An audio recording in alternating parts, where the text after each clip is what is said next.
Today on the Roundhouse, we're going down to Melbourne to learn about the Puffing Billy Railway. All aboard!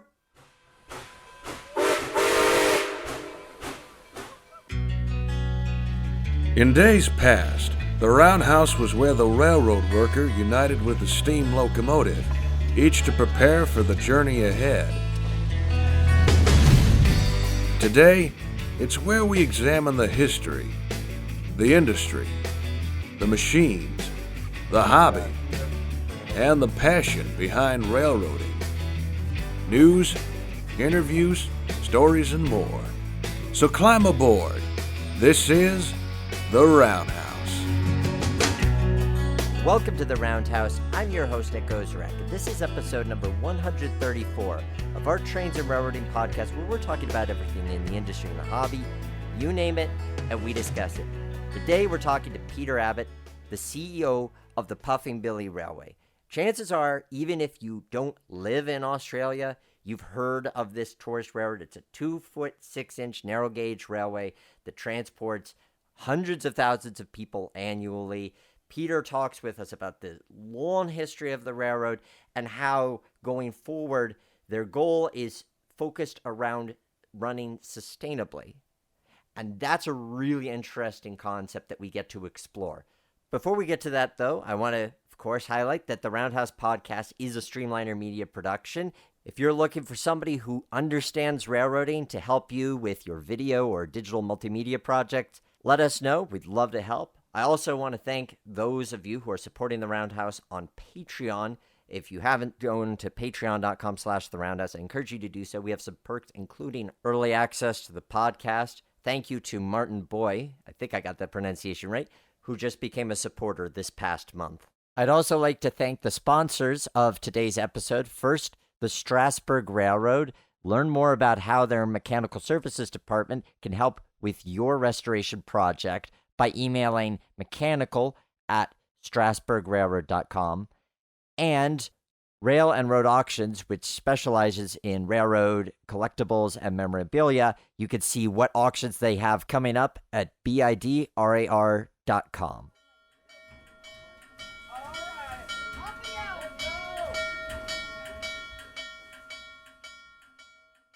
Our guest today is the CEO of Puffing Billy Railway, an Australian establishment. If you know tourist railroads, you've probably heard of these guys. Please welcome to the Roundhouse, Mr. Peter Abbott. Thanks, Nicholas. Thanks for your interest. It's great to have you on the show. Let's start, for those who might not be familiar, with what is the Puffing Billy Railway? Sure. So I probably should say where we are. So we're obviously in Australia, and we're in the southern part of Australia in a state called Victoria. And we're around the city of Melbourne, which is a 5 to 6 million population. We're about 45 minutes up in the hills overlooking Melbourne, which is called the Dandenongs. And it's, essentially a hilly, rainforesty sort of area that overlooks the city. And I guess Puffing Billy is an organisation that preserves a heritage railway that was built in the 1900s to open the Dandenong areas to allow it to connect to the Melbourne city, which it overlooks. So previous to Puffing Billy being built in 1900, access into the hills was through, muddy tracks and very difficult terrain. So they built the railway to open up the Dandenongs and was essentially successful in making sure the Dandenongs is very much part of Melbourne. And people who are familiar with your railway would know that it's one of the narrow gauge railways. It's a 2-foot 6-inch gauge railway specifically. I'm curious if you could provide us a little bit of an overview of the history, why narrow gauge was selected originally by VR, and how it shifted from being an official VR property into the entity it is today. Yeah, sure. So it's a good question we get quite often. So Victorian railways are essentially broad gauge. So 5'3" is the general broad gauge lines that operate around the majority of Victoria. And so in the late 1890s, I guess Victoria was going through a bit of a recession, depression sort of arrangement, and they were still looking to open up areas of the state. And they selected 4 areas of the state to open up with narrow gauge 2'6", which was a controversial decision at the time, but it was really taken in a sense to try and lower the costs of opening up the railways into areas that were difficult to put trains through. So the 2'6" was a lower cost railway to install, mainly from the engineering and the tighter curves that you can install with 2'6". And so there was 4 areas around Victoria that were open, where there's 2 still remaining, Puffingbilly Railway, and then there's another railway called the Walhalla Goldfields Railway, which opened after Puffingbilly, but ultimately still operated by a volunteer group as well. So, but yeah, 1900, the railway officially opened as a Victorian Railways line from Upper Ferntree Gully, which is a station down off the mountain, up to Gembrook, which is in the mountain. And there was a break of gauge at Upper Ferntree Gully. So once again, one of the challenges of the railway and why it probably never really made a profit as a Victorian Railways line was because most of the cargo that came out of the mountains had to be transferred over at Upper Ferntree Gully from the narrow gauge into the broad gauge carriages to be taken down to Melbourne. So essentially, though, it was reasonably successful in a sense. The 1900 it opened. As I said before, it changed the way the Dandenongs operated. Very quickly, it became noted as a very popular tourist destination. It opened up the mountains for the Melbourne population to head up to. So reasonably quickly, they needed to convert a lot of their goods wagons into passenger wagons, and they built some passenger cars as well. But yeah, we've got images of 1901 New Year's Day, the train being packed with passengers coming up the hill on a New Year's Day trip. So very much straight after the railway opened. And then, of course, like most things, when there's tourists, hotels and other sort of accommodation opened up at some of the key stations up into the hills as well. So it operated reasonably successfully. 1920s, just before the Second World War, was probably its highest passenger loads and probably its highest freight loads. And then roads started, of course, opening up into the hills, and car freight and truck freight started to take some of the business away. But all the way through till about the 1950s, it was a very popular passenger line for tourists coming up into the hills. There was a landslide that occurred in the 1950s that blocked the line, and it was sort of reasonably timely because the government was losing a lot of money operating the railway, looking for opportunities to essentially close the line. And so they made some feeble attempts to unblock the landslide, but in many ways they weren't particularly motivated to reopen the line. And some of the locomotives and the carriages were pretty worn out, is probably the easiest way to put it. So essentially they gave up and officially closed the line in the 1950s. That responded, or made the local community respond in a way that was unique, in a sense that the Puffingbilly Preservation Society was formed.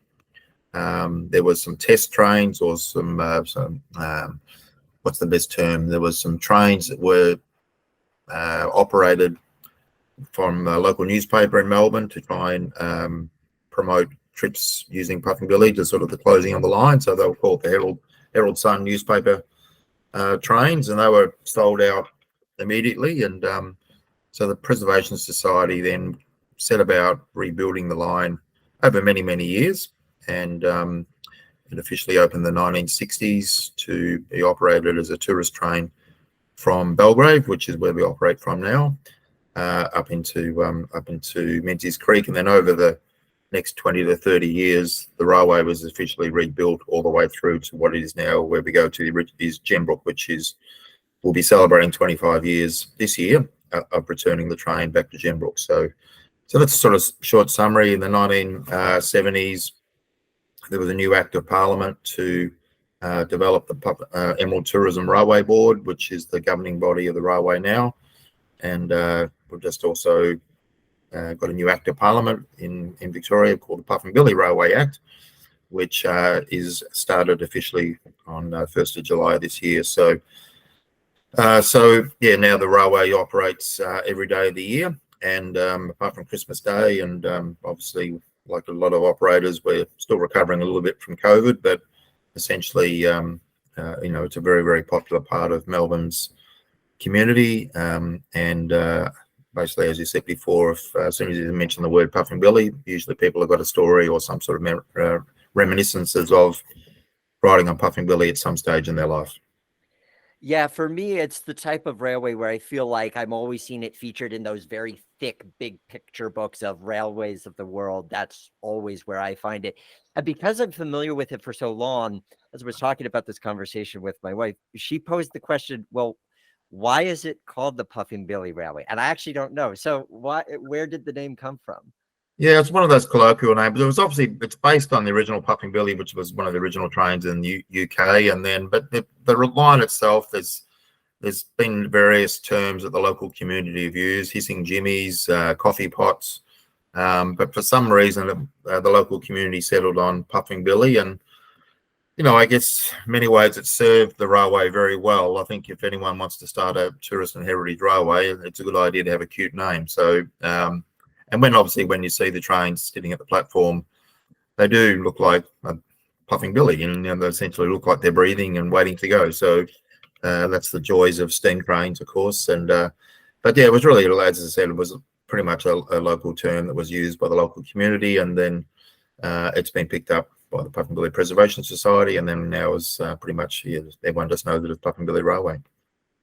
It is a cute name. That's why it catches the attention in that regard, and absolutely fitting because you have such a nice fleet of these steam locomotives. For people visiting, anytime they visit, regardless of whether it's regular trains or special events, what are sort of the core elements of the Puffing Billy experience? Yeah, sure. So, one of the other benefits of Puffing Billy is it's connected to the Melbourne suburban rail network. So you can catch a train from Melbourne. It takes about 45 minutes on a metro train out to Belgrave, and just walk down the end of the platform to our platform. So we're very well connected to, as I said before, a big city. So that helps with our passenger numbers. And obviously we have a lot of coach groups coming as well. So, but essentially Belgrave is our core starting point of the railway. And yes, obviously we run NA class locomotives, which is narrow gauge suited. First two were built in America. The rest of the fleet, there was 15 further Baldwins, 15 more NA class trains built in Victoria though. So whether Baldwin were happy or not, but either way, the Victorian Railways brought two out from Baldwin and started making them themselves with a few alterations all the way along as they were developed. But yeah, essentially we operate 2 to 3 trains per day. And there's various offers that we have, but I guess one of the key points of difference for Puffing Billy is not just the steam train, and the nature that we go through, the rainforest we go through, but is obviously sticking your legs out the side of the train, which I don't know of anywhere else in the world that you can legally stick your legs out the side of the train. But essentially, since, as I said before, the 1900s, for whatever reason, people have really enjoyed sticking their legs out the side of the train through the windows. And we have continued that tradition. We had a suspension of that offer for a couple of years as we did some safety reviews, but essentially we returned that around, I think it was around 18 months ago now. So I guess if any train enthusiasts come along, yes, that will be one of the key differences that they note is that you can stick the legs out the side of the train. Yeah, the dangling legs tradition I find really interesting. And because it's one of these things that clearly the tradition was born in a time where health and safety looked very different from today. What has it required of you as an institution to be able to reinstate that and do so in a way that you can guarantee the safety of your customers? Yeah, absolutely. So we had an incident in 2018 where a minibus sideswiped one of our buses at a crossing, one of our trains at a crossing. So like any report, trains don't hit buses. Buses generally run into trains because trains don't run off tracks trying to find something to hit. But ultimately, that resulted in a review by our rail regulator, and we needed to essentially prove a tradition that's happened for many years, and we've I should say in the 60 years of operating as a tourist train, we've carried 13 million passengers. So it's a well-tested tradition of sticking your legs out. But ultimately, we needed to work with our rail regulators from 2018 onwards, again, to do safety analysis and do some reviews around why sticking your legs out the side of the train is safe. So I guess talking to a rail regulator that they have no guides as to what is safe, sticking your legs out the side of a train. So that was quite a challenge for the organisation to prove. So we had ergonomic assessments. We redesigned our carriage windows or sills slightly. Customers won't know the difference, but there was a slight change in our design based on ergonomic assessments. We've updated our procedures, our communication style, but essentially the core element we know is safe. And obviously, we've carried 13 million passengers without incident. So ultimately, there is some weight in numbers of those testing. But once again, as anyone knows, you have to prove you're safe. So we went through a whole range of regulatory, and our board needed to be assured that the practice was safe. And once again, we've restarted around 18 months ago, and it's been a real boost for us to return something that is very much part of the Puffing Billy tradition. So yes, a lot of work by the whole organisation, from everyone from our carriage workshops to our safety department to all our passenger guides and our locomotive team that actually direct people to how they can do this safely. So once again, no major change in what customers see, but there's some slight subtle changes that we've made, which is just reinforced. And of course, we need to make sure that we follow our procedures to make sure we can maintain that lovely tradition of sticking your legs out the side of the train, which I did when I was a kid, and I took my kids on it when they were that age. And no doubt when my grandchildren come along, I'll be able to take my kids back on the train to stick the legs out the side of the train.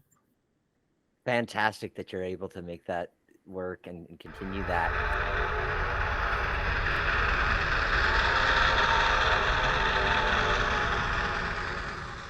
The Strasbourg Railroad is an institution in the heritage railroad industry, and its mechanical services department is proud to lead the way. With the knowledge and experience that has created one of the most reliable steam railroading experiences in the country, the Strasbourg Railroad is excited to offer their expertise to the rest of the industry. Strasbourg's professional team provides consulting and technical assistance to take your steam locomotive or rail car project from idea to finished product. They stand behind their work and always strive to meet their customers' needs for quality, historic accuracy, and reliability at a price that is fair. Unlike many competitors, they feature a fully equipped boiler, rail car, and machine shop, so the work gets done in-house, helping you get more for your money. Send your inquiries to mechanical@strasbourgrailroad.com and let the professionals get to work for you.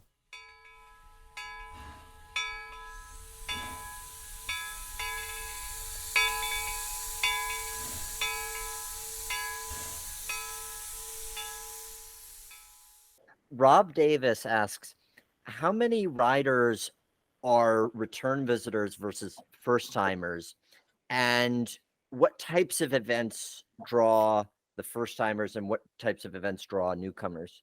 Yeah, and I think it's a good question because, like all heritage rails around the world, we've really had to change the way we operate post-COVID. So obviously, I didn't really mention before, but pre-COVID, we were doing about 500,000 passengers a year. And it was really probably too many for us. It wasn't a great experience.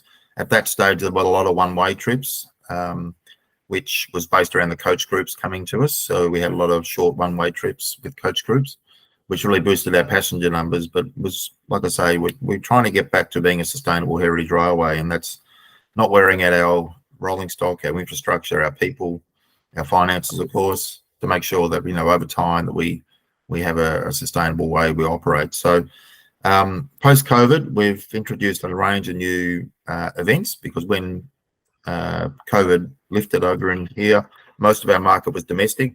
Pre-COVID, our international guests were about 50% of our customers. And they obviously didn't come back quickly after COVID started lifting. So we had to really look at our domestic market. And through that time, once again, it's a very high level of people in our domestic market have come to Puffing Billy. I call it the 3 stages of life, So essentially they go as a child, they go as a parent, and then they go as a grandparent. And from the domestic market, that's quite good. But either way, we need to get people to come back more regularly to Puffing Billy. So we've introduced a range of new special events and other events to make sure that people in the domestic market have got reasons to keep on coming back because they're seeing something different or experiencing something new. So, so a range of new events have started. The international market is starting to come back, but we're welcoming back international guests slightly different and asking them to do longer trips. And if they do want to do one way, they need to go up to our new Lakeside Centre as part of that offer. So once again, we've only got so many seats on the train, and like I used to work in car rental, and you only got so many cars, so you need to make sure that you maximise the revenue with the available seats that you've got. So once again, we're trying to make sure we have that balance between our domestic market and the international market. And so the domestic market, to answer the question from the website there, it's basically, domestic market. A lot of people have been to Puffing Billy before. We want them to come back more often. And the international market are generally new visitors that come to Melbourne. And I guess we've positioned ourselves very well with the international market, that we're one of the core visit locations that of an international guest coming into Melbourne. A visit to Puffing Billy is part of many itineraries, which is great. And it's great that you have the easy rail connections to be able to get people very easily from the city to your location. Something that you said really stood out to me there, this idea of being sustainable. I think a lot of times in railroad tourism, there can be the misconception that it's all about just driving numbers up. So it's really interesting to hear you bring up this concept that for you guys, it's not about pushing numbers, it's about this model. So what do you define sustainability for your organization as? Yeah, look, we've got 6 sort of principles that we try to stick to around the way we operate in the railway post-COVID. So you're right, in many ways, if you look at previous annual reports of Puffing Billy, it was very much trumpeting our passenger numbers. So, we were averaging, 250,000, and then with particularly the international tourism boom that happened in Melbourne, we lifted to 500,000 passengers very quickly. So that's great, and we did make money out of that. But when I started at the railway around 2.5 years ago, a lot of the feedback from our volunteers, our staff, were that it wasn't a great experience for them dealing with 500,000 people, and also it wasn't a great experience for our customers. So we needed to get back to this balance, and as I say, COVID's given us the opportunity to change the way we operate. So certainly our sustainability aims are built around our workforce to make sure it's, because we have a high level of volunteers, and we need to make sure that they're having a good time and doing the things they like doing, rather than just herding people onto the train. They love that interaction that they have with customers when it's a slower, lower capacity number. So workforce, our infrastructure needs to make sure that we can be sustainable. So we've got lots of bridges, lots of rail, lots of normal sort of things that Heritage Rail have. We need to make sure we've got money to reinvest into that. So once again, being sustainable around that, our fleet and our locomotives, obviously we need to make sure that they're maintained. They're, most of the rolling stock, or most of the locomotives are, over 100 years old now. So we need to continue to maintain that. Our finances need to be sustainable. So once again, we've got to make enough money to reinvest back in the railway. And certainly our community, we need to make sure that we have a really strong relationship with the community that we operate through. That's around our First Nations people in the area, and also our local community. So we've started a range of community consultative committees to sort of get people in the local community understanding what we're trying to do at the railway, and also how they can benefit from the passengers we bring along. And then our environment. So once again, I'm sure you've covered this in the past, but access to coal and all those sort of other things that are issues around the world. We don't really have that issue at the moment, but we are getting comments around, we're a very visible burner of coal because it all goes out the top. But our environmental story is much broader than just burning coal. So we need to make sure that so there are sort of 6 principles of sustainability, and around trying to make sure that it's a better experience for everyone. And we can still make as much money as we need to under those principles if we can get people to stay at the railway longer, do longer trips, go to our new Lakeside Visitor Centre, and come to our special events. So our feedback, we do surveying of our staff and volunteers every 2 years, and since COVID, the engagement from our workforce, our enjoyment of our workforce has really improved dramatically. And once again, we're trying to make sure that it's a really positive environment for our volunteers and our staff to work at, and very, very much part of being the key elements of many of our visitors visit is to see our staff and volunteers and talk to them. And once again, if they're not happy and they're stressed by the numbers of people, then that interaction won't happen very well. So once again, we're just trying to make sure that it's a good environment for all our customers, all our workforce, and obviously to make sure that Puffing Billy's here for the next 60 years. There's a lot of really great details to unpack with that. I think the first thing that I want to look at is the equipment. So you have these historic steam locomotives, this not just narrow gauge, but kind of an unusual narrow gauge at that. What are the advantages and disadvantages to being a narrow gauge railway? Well, certainly his disadvantage for us is that if there's any redundant equipment or surplus equipment that's cascading out of the big railways, as we call them, the government railways, it's very difficult for us to grab hold of a track tamper or all those sort of other equipments that are very, very expensive if you want to custom build one for a narrow gauge. And as you mentioned, we're 2'6", which is there's different definitions of what narrow gauge is, but we're an unusual one, so that's one of the disadvantages. But once again, the advantages obviously is that some of the equipment that we've got is very manageable for us from a lifting and workforce in our rolling stock track. We currently have 60-pound line down, so it's reasonably manageable for our guys to be able to manage that. If we start going up to high gauge, it's very heavy and difficult to manage. So there are advantages, and basically, obviously, the main advantage for a narrow gauge is that it can deal with the track conditions and also the tight turns, the bridges that we go over as well. So that's one of the general advantages. But I think the key disadvantage is that getting any specialised equipment, even getting sleepers for our track is becoming harder. So and once again, a lot of it we can't just get them from the broad gauge. We usually have to custom cut them to suit our track conditions. So there's a few of those smaller issues that. But also, what we're finding, I think a lot of heritage railways are finding, a lot of the trades and the rare trades that we need to maintain our equipment. A lot of the workshops we used to, if we ever used external contractors for work, a lot of those workshops are either very busy doing the big gauge railways, or they've shut down because the trades disappeared. So in our workshops, we're doing a fair bit of work at the moment to try and future-proof our skills by, if there are workshops that we used to send work to, and if they're closing down, we can try and acquire some of their equipment.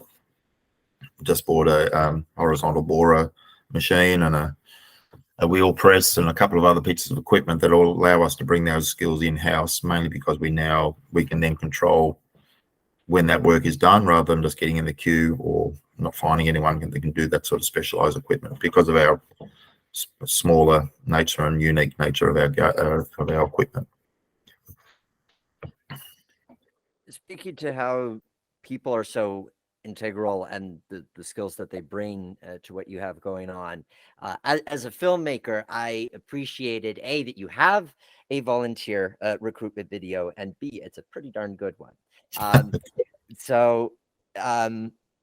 And makes it look really fun. Makes me want to hop on a plane and start volunteering on your side of the world. I'm curious to learn more about. You talk about the importance of looking out for the volunteers and making sure that they are getting what they are looking for out of the experience. So what are some of the key elements to ensuring the satisfaction and the development of your volunteers? Yep, sure. So I guess, once again, I've only been with the railway a couple of years or 2.5 years, but and I've worked at a number of places that have got a volunteer staff mix as well. So So I'm very big on just making sure the communication is there, so everyone understands what's going on. You're always going to have times where people didn't know it or they don't read the updates or whatever. So we do a lot of communication, both written with weekly updates and monthly newsletters. I do a CEO forum every 2 months online because obviously, once again, with COVID, a lot of our staff and volunteers have become quite used to video conferencing. So we do CEO forums every bi-monthly. And then really, I think from our senior leaders team is we want to try and make sure that we're very present. So we spend as much time as we can on the platforms, in the workshops, going to staff meetings in the branches, just to be present and aware. So again, being on the platform, the best part of my job is not all the government reports or the board reports I have to write, is being on the platform at 9:30, seeing the train being loaded, and 10 o'clock departure, doing the wave. So we're very big on making sure that anyone who is around the railway at around 10 o'clock or 10 or 11:15 when our next one goes out, it's an expectation that everyone's on the platform doing the Puffing Billy wave, as we call it. So once again, it's just that whole sense of the whole organisation is around trying to get the train operating, preserving it, celebrating it, and welcoming guests from all around the world. So yes, very much with the volunteers. We have a volunteer representative group. We have a social club with our staff and volunteers. So there's lots of ways that we try and keep our volunteers engaged. And obviously with COVID, the disruption we had through COVID has been difficult for volunteer groups all around Australia. But once again, we're in the process of, we just renewed all our recruitment videos, which you mentioned before, which is great for that feedback. So, and once again, Melbourne's population continues to evolve. We're a very multicultural city. So, we want to try and make sure that everyone's welcome at the railway to volunteer. And our videos that we produced and all the other ways that we do now have changed the way we do recruitment. Is trying to make it as easy as possible to get people to answer their questions and get them to understand the opportunities of the railway. As I'd like to say, it's not just about the driver and the fireman at the front of the train. There's about 40 or 50 people that help the train be on the platform every day. And drivers and firemen are very important, and of course they'll say they're the most important. But ultimately, there's everything from track patrol to there's myriad of customer service, selling tickets, all the things that we need to keep that railway running. So everyone's part of one team to deliver the experiences that we're trying to aim for at Puffing Billy. Delivering the experiences and maintaining that customer satisfaction.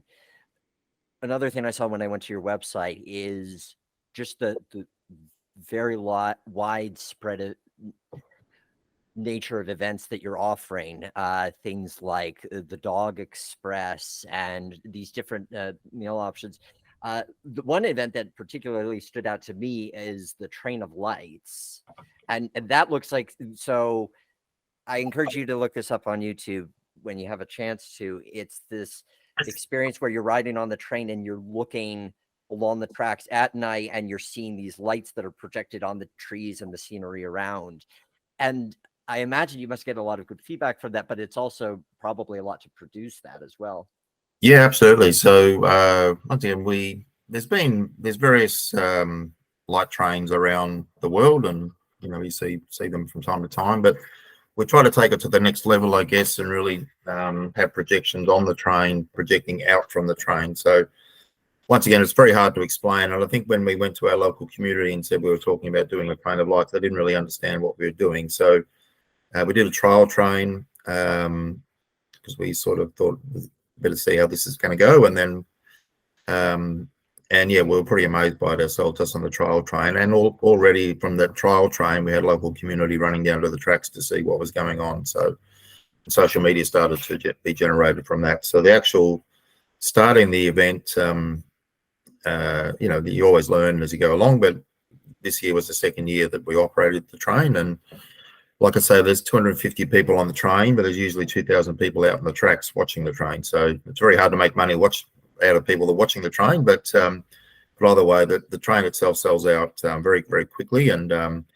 but it's a huge generator for us for social media wise, and yeah, we get shares all around the world, and so once again, it's a great new way to experience Puffing Billy rather than just through the daytime. So we get a lot of family groups and others that come back who might also come back through the daytime as well because they've experienced Puffing Billy, or we've had a couple of a lot of people who wanted to do the night train and then booked a long weekend to do the day train as well because either their kids or their family has been inspired by what Puffing Billy's doing. But it is a big effort we ran for 17 nights this year, and again, a huge effort by our all of our team through our food and beverage team, our commercial team, and we got local engagement from the local community to help us make sure it was safe. It was one of the things we needed, just slightly. We're probably a little bit unprepared for the number of people on the side of the tracks watching the train. So the second year we put an extra few things in place just to make sure everyone was doing it safely and kept back from the train. And we had local emergency service groups that helped us with some crossing controls and various things, which was all fantastic. But it's one of the highlights of our year now, in the sense that it just brings out the whole community. And even though it's the middle of winter, so we're looking for an event that could operate in the middle of winter when it's usually our quietest time, and now it's become probably certainly part of our busiest part of the year. So it's fantastic. So yeah, Train of Lights, if you look up Train of Lights Puffing Billy, there'll be endless YouTube clips and Instagram photos that give you an idea of what we're talking about. In there, you mentioned building this relationship with the community or communities that surround your line. How would you describe your relationship between these different communities and how you've built partnerships? Well, certainly, yeah. I mean, it's evolved over the years, and we've started a community consultative group, which has got 16 representatives from all the way along our line. I probably didn't mention before, our line is 25 kilometres long, so it's we've got a lot of neighbours and a lot of communities that we go through. So we started this consultative group, which meets 2 to 3 times a year. It's not an onerous task, and obviously I still do all our management team and myself go to a lot of community meetings along the tracks for our local townships. But the consultative committee is just a way of, we can explain what we're planning to do over the next 12 months. The community can talk about some of the challenges they see or what they'd like to see improved. And whilst there are formal meetings, it opens up relationships with, leaders along our communities. And if they see something or have a query, instead of just getting frustrated about it, and the first thing we know about is an angry letter in the mail, that they can reach out to talk to me or talk to one of our management team to deal with, whether it be a fencing issue or a bushfire control area, or all those sort of things that we quite often have to deal with from time to time. So a lot of trees, of course, trees always seems to be a hot topic. So but basically it just tries to open up an avenue. But yeah, we do a lot of going to community meetings along the track. Puffing Billy is one of the bigger employers in the district, so once again, both volunteers and staff. And we're a very important part of the tourism industry that's in the Dandenong. So we try to make sure that the local businesses, we have a business partner program which allows businesses to partner with Puffing Billy. It's no cost, but we have about 45 businesses that partner with us, whether it be accommodation through to restaurants and food and beverage outlets. So once again, trying to leverage our social media power that we have, because we're very powerful in social media, to try and make sure that when people do come up, they stay in the area longer and spend more money, not just for Puffing Billy, but they go to local restaurants and stay overnight and do those sorts of things. So I think, yeah, community relations is really important. It's only a small thing, but we've had a couple of storms in our Dandenong area, and we had a lot of power outages in the area. So our new Lakeside Visitor Centre has got a full generation backup system. So we invited the local community to come in for free coffee, and also to charge their phones, because once again, if you've got no power, you've got no phone after about 6 or 7 hours. So we invited them to come in and just sit and have a coffee, warm up a bit, because it was in the middle of winter. We had this storm last year, and we got really a lot of positive feedback from that. It's only a small move that we gave people a cup of coffee and a place to charge their phones and get on and deal with the recovery from the storm that we had. So any opportunities we see to try and help our local community. I should say we donate, many thousands of tickets to local charity groups and schools and various things like that to make sure that they can use them for raffle prizes or other sort of fundraising. So it's a lot of effort, a lot of benefits both ways if you have a good relationship with your community. Certainly, because then you're able to accomplish a lot more because they see you as a resource, you're able to use them as a resource, and having that two-way relationship. And the idea that one can make a full day of an adventure at Puffing Billy, I definitely got that message from your marketing, because I was looking at the website with my wife and we were looking at the map for the Lakeside Visitor Center, and she was going, "Oh, this is like an actual destination with a lot to do." Because I think a lot of times people think of tourist railroad solely as a sort of out and back thing, and one could do that if one was pressed for time, but it seems like what you're aiming for is to be able to maximize people's experience while they are at the railway. Yeah, well, and we're not just a train trip, which is the main thing. When we do our consumer research, there are a level of people who just want to ride the trains and historical interest in the locomotives, but I'd say 95% of our guests are looking for an experience. And as I say, we're not just a train trip. It's all, it's the nature we go through. It's the legs out the side, that sense of adventure, a little bit risk taking and a perception of risk.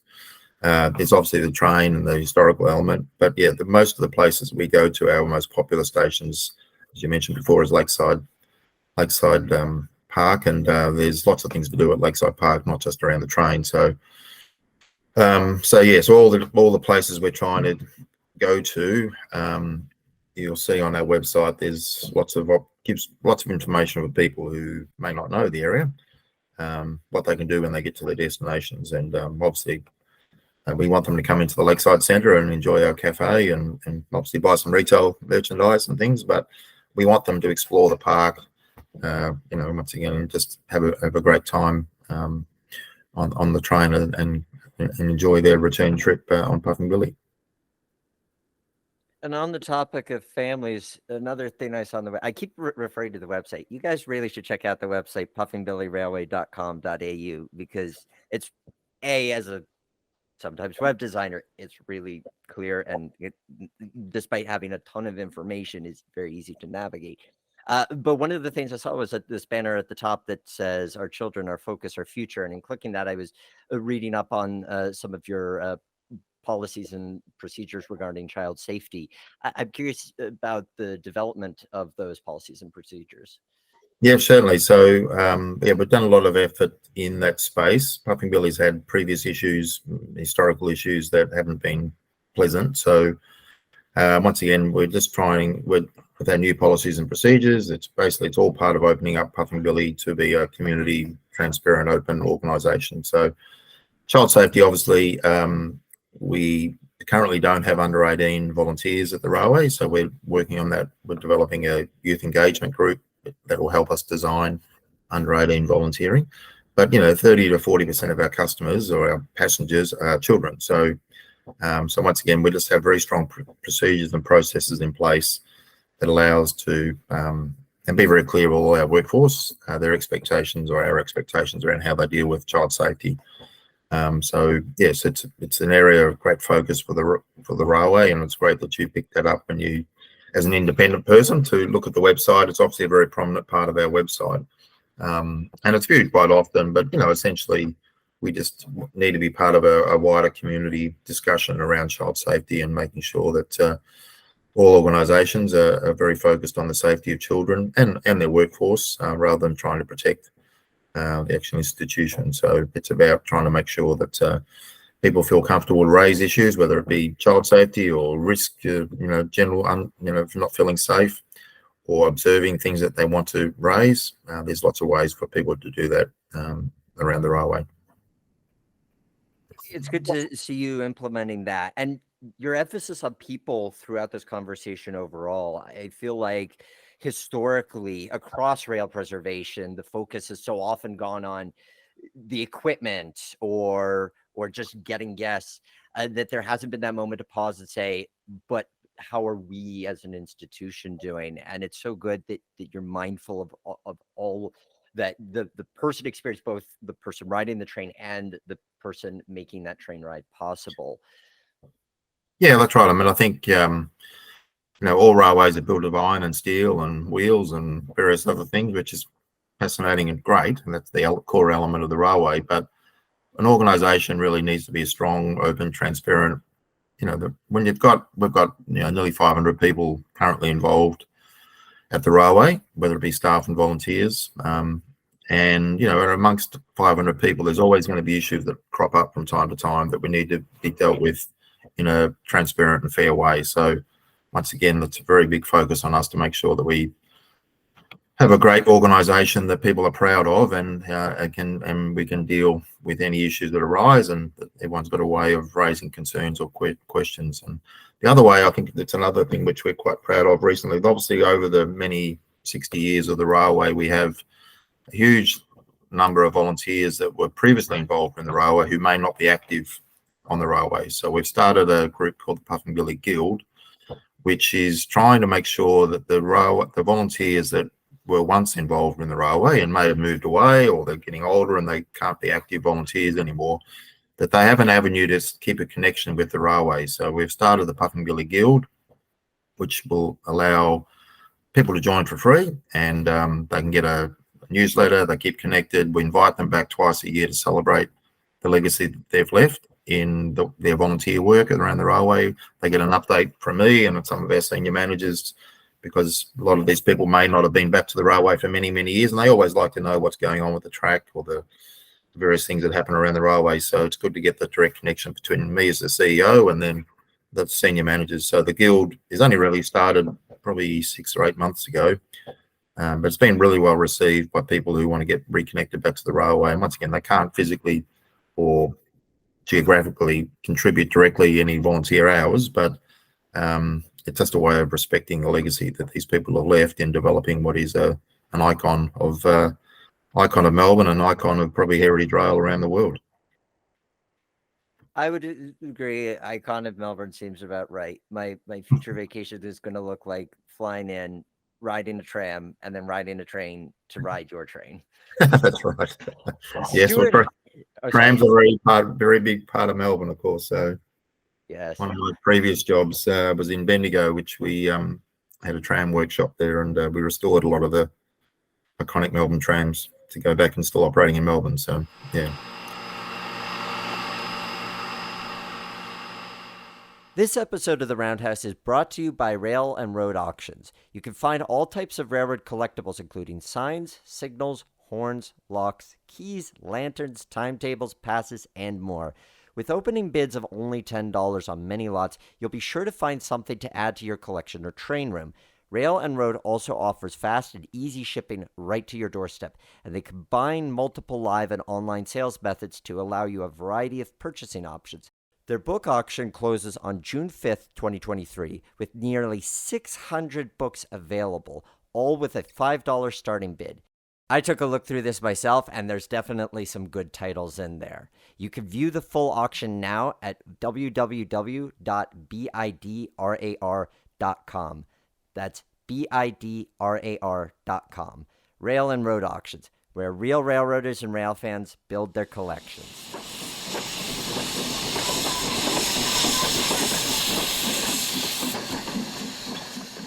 Stuart Harrod asks, what are plans for expanding business in the future? And he goes on to say that he really appreciates the Lakeside Visitor Center as well as the museum in Menzies Creek. Yeah, sure. So I guess, as I said before, Belgrave is our traditional launch point or departure point. And what we found pre-COVID, as the numbers really build up, the track capacity between Belgrave and Lakeside was pretty much over capacity, or full capacity.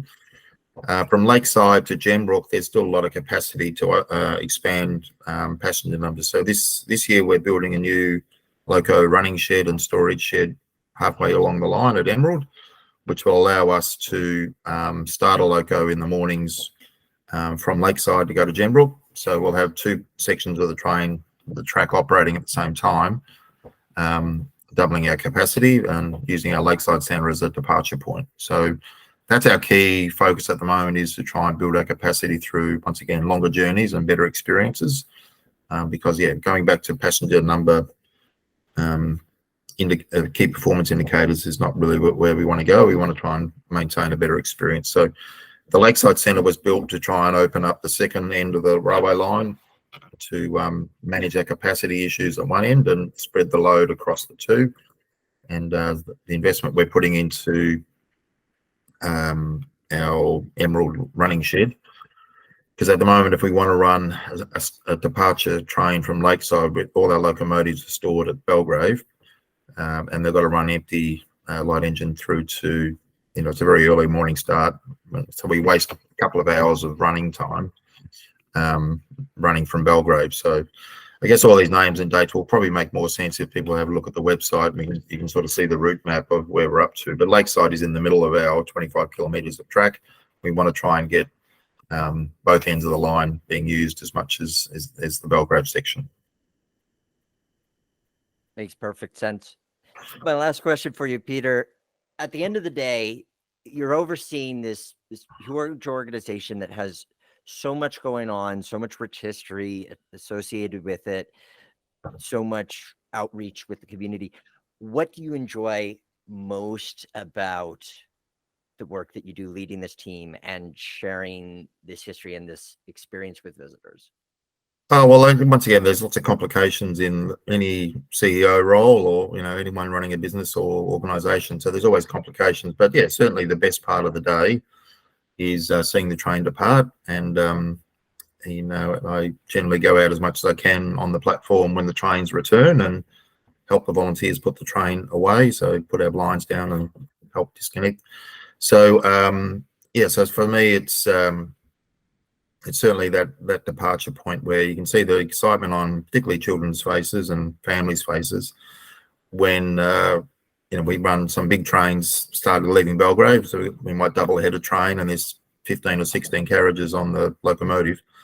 So it's a big long train and it slowly departs Belgrave with the whistles all blaring and people doing the wave. And to me, that's what we're trying to present, and that's the best part of my job, is to make sure that I can get on the platform, help our team put the trains on the track every day, and make sure that we can put another one on the track again tomorrow. But yeah, seeing the excitement in people's faces when the train departs, because we see it every day, and we see a lot of the work that goes on behind the scenes to get it operating. But customers really love Puffing Billy now. It is an icon of Melbourne, not just from a heritage rail point of view, but it's a rite of passage for Melbourne people to be on the train and take visitors and friends on the train. So that's the best part of my job, is to make sure that we are setting up a sustainable railway for the future to allow that to happen. It's a very difficult industry to operate heritage equipment in a modern day compliance world. So there's lots of challenges, but it's certainly the best part is just seeing the people's faces as the train departs. Wonderful. As I say, guys, if you haven't already checked out their website or social media, puffingbillyrailway.com.au. And I knew I needed to make it over to your corner of the world anyway, partially because as a guy who grew up in northwestern Pennsylvania, I need to be reunited with the climax that you have. Yes, in yeah. The climax train is an amazing story of being recovered from the bush, from the forest for Americans, but from the bush, being fully restored and operates on special days. But it's an amazing bit of equipment when you see the grades that train must have used to go up, and the tonnage that they can pull. So great story. They are fun. Peter, thank you so much for joining us on the Roundhouse and sharing with us your philosophy with leadership and the approach that you're taking. It's really interesting to get to see what goes into running a heritage railway like yours, and look forward to getting to see it in person sometime in the future. Yeah, we'd love to welcome you up to the railway at any time. Thank you. Big thanks to Peter for coming on the show and talking with us today. He wanted me to mention, if you have questions for him about what it takes to operate a tourist railroad, looking for advice on certain questions you might have, you can contact me at theroundhousepodcast.com, and I'd be more than happy to put you in touch with him. He was very kind to offer that. And now, the question of the day. Last time on the Roundhouse, we were talking to Jack Burgess, historian and modeler of the Yosemite Valley Railroad, which would certainly be an obscure railroad for many if it weren't for his modeling and writing efforts. But this led to the question of, what is your favorite obscure railroad and why? From YouTube, Will Horowitz writes, "For me, it would have to be the Maryland and Pennsylvania Railroad, a short line running between Baltimore, Maryland, and York, Pennsylvania. Originally a narrow gauge railroad that was turned into standard gauge in the 1900s, making the tolerances very light and tight for standard gauge. Most of the railroad is gone, but some pieces of rolling stock, a few diesel locomotives, and a few pieces of infrastructure are left, including a museum in Muddy Creek Forks, Pennsylvania." The Mon Pa is a vibe. I agree. That is one that I think might be known in railfan circles, but might be lost beyond that. From Twitter, Railheads Podcast writes, "Chicago, Attica, and Southern. My grandpa worked there, and they were the first all-freight railroad in the United States. The owner, Charles Probst, once pulled half a depot in Veedersburg, Indiana, because he got into a fight with New York Central's crew about letting station staff listen to the radio." Now that's an interesting story there. And from Facebook, Kristen Fredrickson writes, "The Lawrenceville Branch Railroad ran from my hometown of Suwanee to Lawrenceville, Georgia, about 9 miles, gone in the early 1920s. It was the first railroad I ever went looking for traces of on my own and actually found things that no one on the internet had documented. It was very rewarding." Good, Kristen. It's always fun to do that kind of exploring, especially if you have that satisfaction of really feeling like you're discovering something new or old, as the case may be. And lastly, Thomas Doc Fogarty writes, "Guinness Brewery Tramways, 7 miles of tunnels, dockside, warehouses, and a fleet of 36 Hobbit engines, converter wagons to make them broad gauge, and 4 other broad gauge engines to back them up. What's not to love?" Industry railroads, that's true. They are often obscure because they are so isolated and out of the public eye. A lot of other responses that I don't have time to share here on the show, but it was really interesting to learn about some of them from you guys, including ones that some of you have even worked on in the past. Thank you for all of your submissions. Your question of the day for this episode is, if you've been to the Puffing Billy Railway, what was your experience like? If you haven't been, what's the furthest distance you've had to travel for a train experience? We talk about how, for those of us in North America, Australia is pretty much halfway around the world. So I'm curious to see how far you've gone to enjoy railroading. Let me know on theroundhousepodcast.com. Links to social media are there. Thank you guys for tuning in and listening and joining the conversation. It's always fun. Remember that the Roundhouse is our house.